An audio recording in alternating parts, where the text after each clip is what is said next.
9:30 na. Siguro magte-10 na nga.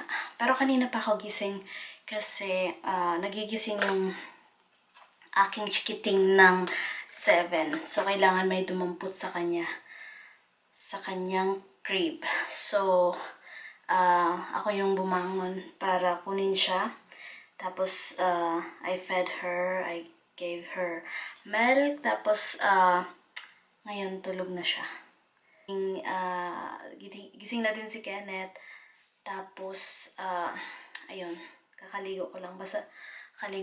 Basa pa ang aking hair. Pero hindi ko na lang siya i-blow dry. Hayaan ko na lang siyang matuyo. Tapos, before ako mag-shower, nagluto ako ng kanin. Tapos yung pork chop. So, yun ang aking almusal. Kasi hindi ako nakakain ng maayos kahapon kasi nag-family dinner kami. Ano lang yun, hamburger tas pulsa. Hindi ako mahilig sa mga ganong grill mat. So, konti lang yung nakain ko. Tapos, crepes. Kasi nag-dinner yung family ni Kenneth with us. Ayan, kakaluto ko lang ng rice.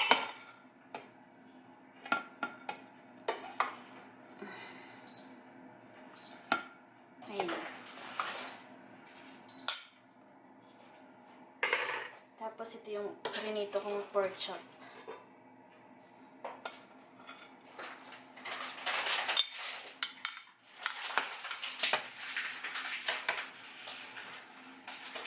Ito yung nepa. Yung parang labanos siya. Nepa. Ang tawag sa kanila. Parang labanos sa atin.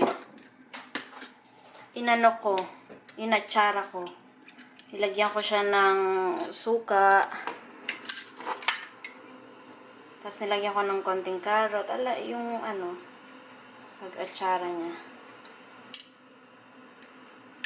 Kuha tayo ng konti.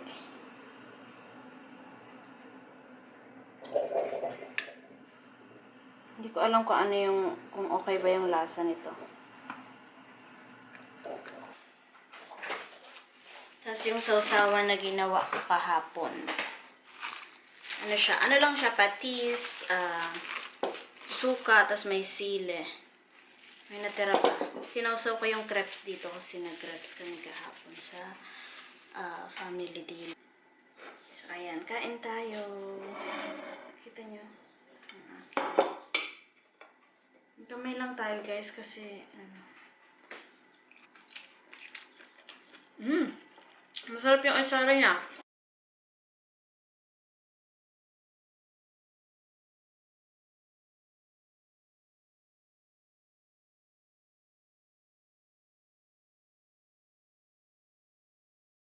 Dessert time! Yan ang aking ginawang leche flan.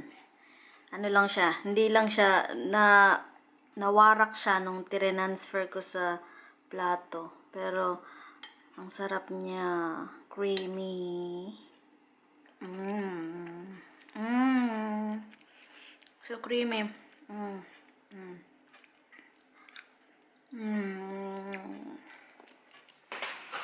Ang sarap niya, guys. So creamy. Ang sarap niya kinabukasan. Ang sarap. You want? As para today. Andito ako sa aming labahan. So, inihiwalay ko ang puti at dicolor. Ayan. Tapos dito dapat sila nilalagay kasi ayan yung parang degrees kung gaano kainit yung tubig. Dito yung mga dikulay. Pero sabi ko, kesa ipasok ko dyan, tapos ilabas ko na naman, tapos ipasok ko dun sa washing, dito ko na lang siya. Para diretso pasok na doon. Tapos, dito yung mga puti, tapos kung ilang degree, 40 degree, tapos 40 degrees, tapos yung mga puti. Samantalang dito, yung mga decolor, tapos 60 degrees siya. Kasi yung mga decolor na, kunyari, underwear na decolor. Yan, dyan yan. Tapos, dito, yung mga puti na 60 degrees. Mas mainit siya. Yan yung mga underwear, yung mga cloth, yung mga basahan na puti. Yan namin nila, sineseparate namin. Para hindi masira yung mga damit ba. Tsaka ano talaga siya. Maluto ba siya? Mabola yung mga bacteria niya. So, ayan. Maglaba tayo kasi today linggo. Maglaba tayo. Din siya. Iba-iba din siya. Halimbawa nito. For sensitive with yung mga may kulay na damit. Ayan ang gagamitin ko. So, maglagay tayo. Yan.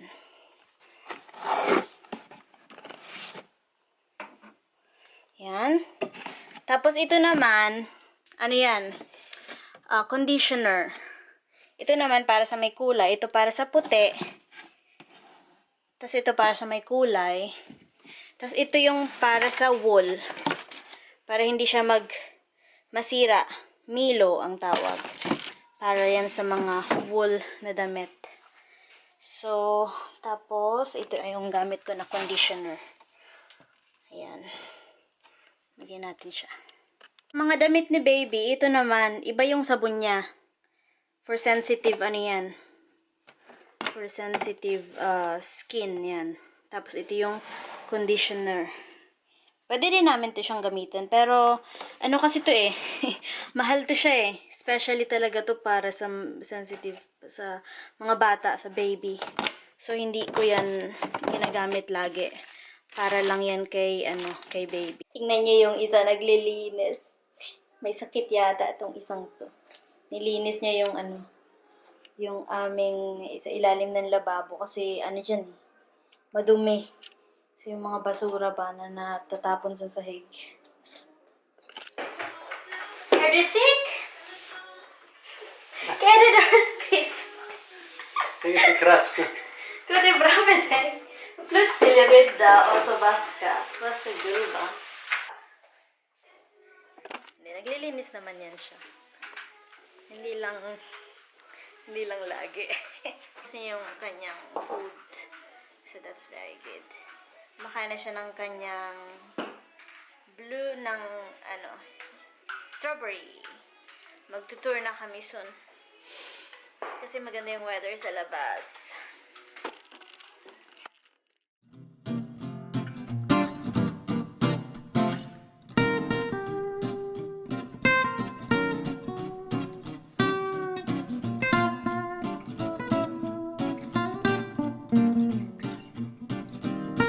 May nag-i-spice sa amin. Paparazzi.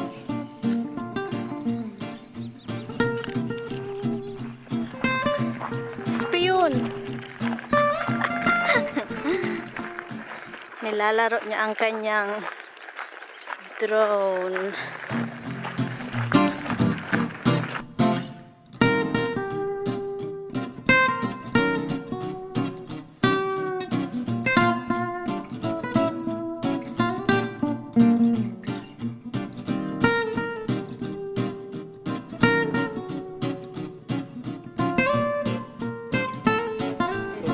Guys, tignan nyo ang bilis ng boat na yun. Grabe. Doon yung isang maliit na boat. Nalagpasan siya.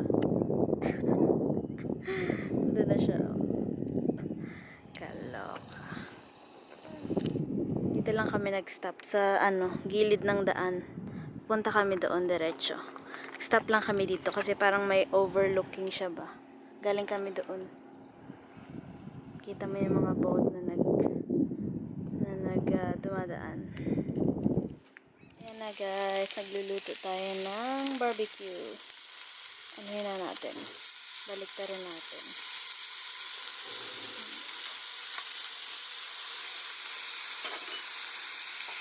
Also, anuhin natin. Pahira natin ng size. Kuadan brush.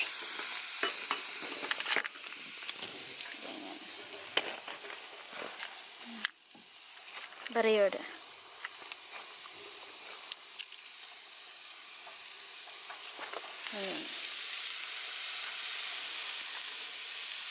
Ang aking grill master. Ito yung gamit namin, gas grill. Meron din kaming charcoal doon. Kaya lang, matrabaho yun eh. Kasi, ihintayin mong magbaga yung yung charcoal. Kaya ito lang ginagamit namin. Okay din naman yung result. Lasang inihaw pa rin naman. Kaya, ayan. Tsaka mas madali siyang, ipainitin, i-prepare ba. Through the enough. Para for anesthesia. Din yung bisita mo. So, may natira pa akong crepes. Ayan. Kita nyo ba? Kainin natin. Tapos may salad ako. Tapos may barbecue. Pork barbecue. Yung inihaw namin kanina. May tira pa siya. Tapos rice. May rice ako dito. Yan. Tapos ito, dito ko ilalagay sa plastic yung pagkatas kong kumain ng crepes. Diyan ko ilalagay yung natira. Tara guys, kain tayo. Kain tayo. Kasi may bisita kami kanina. Di ba pag may bisita ka, priority mo yung entertain mo sila, diba?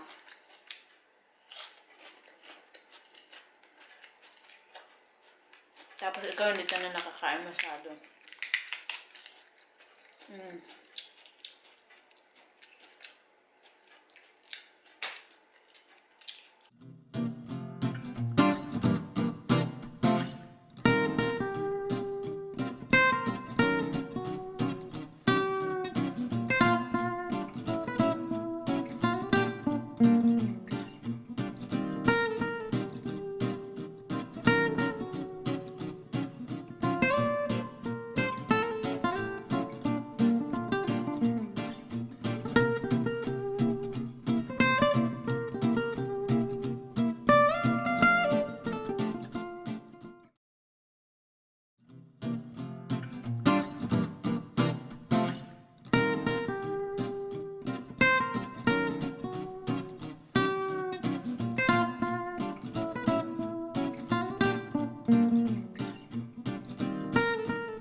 Hello guys, ayan.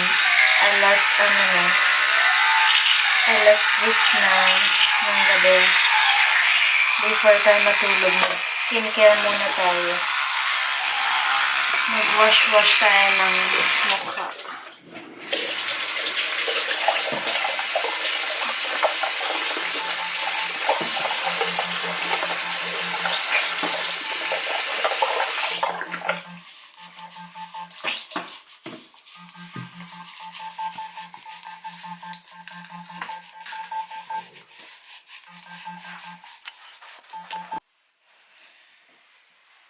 Yan.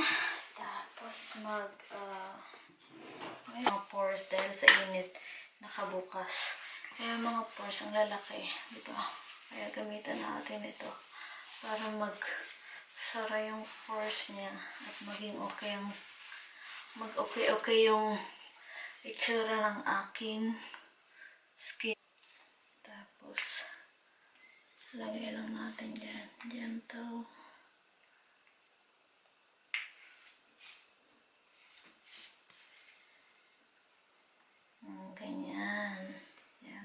May na ako magtutoothbrush. Kasi inom muna ako ng tea.